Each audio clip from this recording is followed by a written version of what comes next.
Hai, Assalamualaikum, it's me Nina and welcome back to Nina Story. Baru-baru ni aku banyak terima DM dan juga komen yang request nak aku ceritakan tentang Edward Mordred. Bila aku gali-gali, rupanya Edward Mordred ni adalah seorang lelaki yang mempunyai dua muka. Satu muka dia normal dan satu lagi muka dia sangat menakutkan. Bagi aku benda ni macam agak luar biasa sikit. Sebab biasanya kalau kembar sekalipun mesti akan lain-lain kepala dan lain-lain otak. Mungkin diorang akan tercantum ke apa, tapi tak ada kes yang mana satu kepala dua muka. So far aku tak pernah baca lagi kes yang ada satu kepala dua muka. Tapi tak tahulah in case aku ada terlepas pandang ke apa. So hari ni aku akan explain dekat korang tentang legenda seorang lelaki yang mempunyai dua muka. Betul ke dia ni memang ada dua muka atau benda tu cuma rekaan semata-mata? So without wasting any time, let's get started.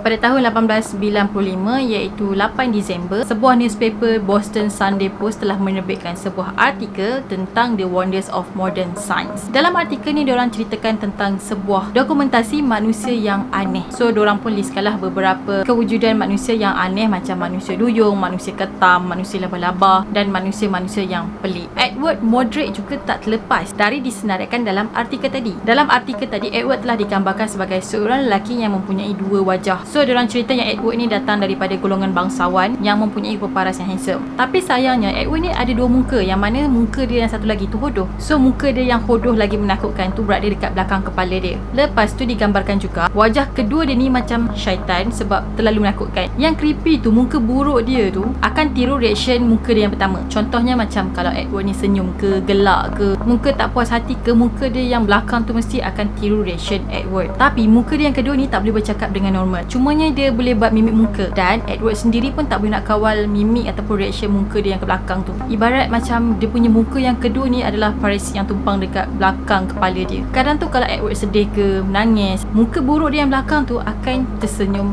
kepuasan. Lagi satu, muka dia yang belakang tu memang tak pernah tidur. Disebabkan muka dia yang kedua tu tak pernah tidur waktu malam, masa ni lah dia akan bisik sesuatu kepada Edward. Bisikan tu pula akan menyuruh Edward melakukan sesuatu yang jahat. Dikatakan Edward memang tak selesa langsung dengan muka dia yang kedua tu. Sebabnya muka buruk dia tu memang akan selalu bisik benda-benda yang Edward sendiri je boleh dengar, sampai membuatkan Edward sendiri dah tak tahan. Edward pernah cari doktor untuk buang muka dia yang lagi satu tu, tapi tak ada seorang doktor pun yang boleh buat. Edward sampai merayu dekat doktor tadi supaya buang muka yang satu lagi tu, sebabnya dia memang dah tak tahan dan dia sanggup gadaikan nyawa dia asalkan muka yang satu lagi tu dibuang dari belakang kepala dia. Edward juga digambarkan sebagai seorang lelaki yang mempunyai banyak bakat, tapi akhirnya Edward ni menjadi gila pada usia yang masih muda disebabkan bisikan oleh muka yang bodoh tu.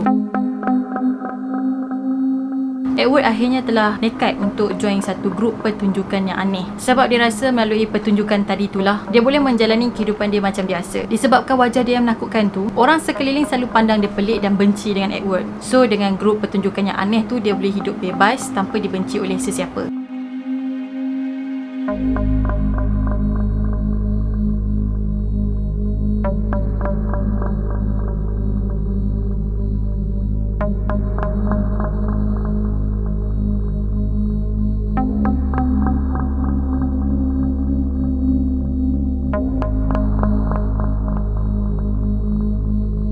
Pada satu malam, iaitu pada malam Halloween, Edward telah bunuh semua ahli grup dia. Lepas tu dia pun bunuhlah diri dia pada usia 23 tahun. Edward kemudian telah dikuburkan di sebuah kubur yang tak bertanda. Lepas tu Edward ni ada tinggal satu nota tau. Jadi dalam nota tu Edward tulis dia minta muka dia yang lagi satu tu dihancurkan. Sebabnya dia tak nak muka tadi tu masuk dalam kubur dengan dia, lepas tu bisik benda-benda yang menakutkan, dan muka hudoh dia tu akan menghantui sepanjang hayat dia dalam kubur tu. Tak lama lepas tu berita pasal Edward yang bermuka dua ni telah viral satu Amerika.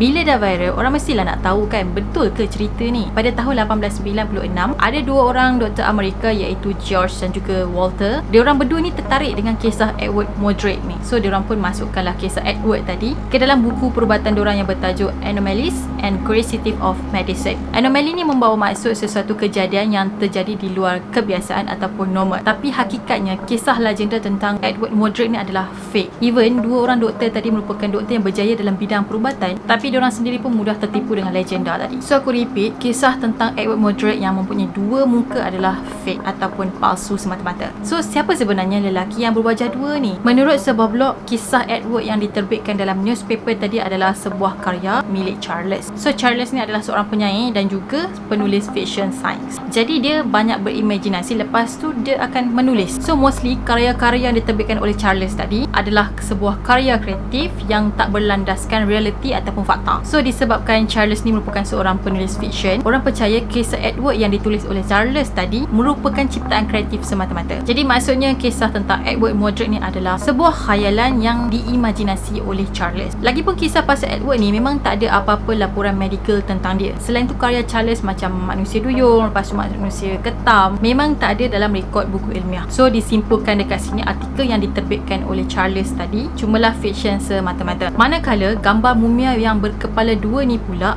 adalah sebuah karya seni yang dicipta mengikut legenda Edward Mordred. Jadi aku harap korang tak lagi mudah terpercaya dengan cerita-cerita yang diviralkan dekat media sosial, sebab kadang-kadang benda tu cumalah rekaan semata-mata. Selain tu ada kepercayaan yang karut yang dipercayai oleh orang Amerika tentang kewujudan hantu Edward Mordred. Orang-orang Karnis percaya apa-apa persembahan pada malam Halloween akan didatangi oleh hantu Edward Mordred. Even persembahan tu cuma kecil-kecilan je, diorang percaya yang Edward akan muncul. Jadi perkataan orang Karnis ni adalah gelaran yang digunakan oleh orang-orang Amerika Utara. So Karnis ni dia merujuk kepada pekerja festival yang melakukan kerja secara beramai-ramai. So diorang gelarkan pekerja festival tadi sebagai The Carnies. Kalau dekat Australia pula, diorang biasa gunakan gelaran sebagai show week. So menurut kepercayaan diorang tadi, bila hantu Edward muncul, akan ada kejadian kilat yang luar biasa terjadi dekat langit. Lepas tu akan adalah kabus yang tebal dan warna hijau di mana-mana je sepanjang Edward tu berjalan. Jadi maksudnya masa Edward berjalan tu, dia akan dikelilingi dengan cahaya yang berwarna hijau. Biasanya hantu Edward ni dia akan minta salah satu kehidupan pekerja The Carnies. Hantu Edward juga dipercayai boleh membaca fikiran orang lain. Even benda tu orang tu tak kata kat mulut dia, dia boleh baca fikiran orang tu. Bukan tu je, Edward juga digambarkan sebagai hantu yang paling berkuasa. Dia boleh perintah dan mengawal hantu mengikut kehendak dia. Dan dia juga dikatakan berupaya ataupun boleh mengumpu roh-roh orang yang aneh yang telah menyeru dia pada malam Halloween. So itu adalah antara beberapa kepercayaan orang Amerika Utara tentang kewujudan hantu Edward Mordred. Okay guys, that's it for today. Itulah beberapa kisah tentang Edward Mordred yang digambarkan seorang lelaki yang mempunyai dua muka, yang mana satu lagi muka dia yang depan ni normal, handsome, tapi yang belakang tu dia creepy, dan muka belakang dia tu Edward sendiri tak boleh nak kawal. Dan semua tu adalah rekaan semata-mata dan merupakan sebuah karya fiction daripada Charles. Aku harap segala pertanyaan korang tentang Edward Mordred ni dah terjawab melalui video aku. Dan itu sajalah pada hari ini, dan aku harap korang suka dan enjoy. Yang belum lagi subscribe, make sure korang subscribe dulu, okay? Dan turn on notification. Jangan lupa juga untuk follow aku di Instagram dan juga Twitter. Kita akan jumpa lagi in next video. Bye. Assalamualaikum.